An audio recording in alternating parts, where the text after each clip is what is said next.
আহ, কি গো বউ, তুমি কোথায়? আর জলের বোতলটা কোথায়? দাও।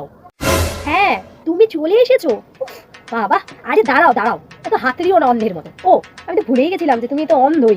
দিচ্ছি, এই নাও ধরো, খাও জল। দাও দেখি, দাও। উফ, হ্যাঁ এই তো।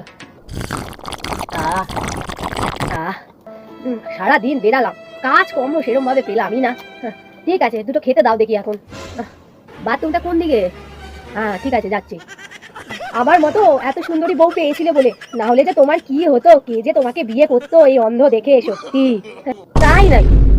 ও আচ্ছা আচ্ছা, তুমি এতই দেখতে সুন্দর, তার জন্য ভালো ভালো ছেলেগুলোর পাল্লায় পড়তে পারলে না। শেষমেশ তোমার বাবা একটা অন্ধর সাথে বিয়ে দিল। তার মানে তুমি দেখতে এতটাই ভালো ছিলে? সত্য সব, চোখে দেখি না বলে কিছুই বুঝি না। হ্যাঁ, আমি অবশ্যই সুন্দর। তবে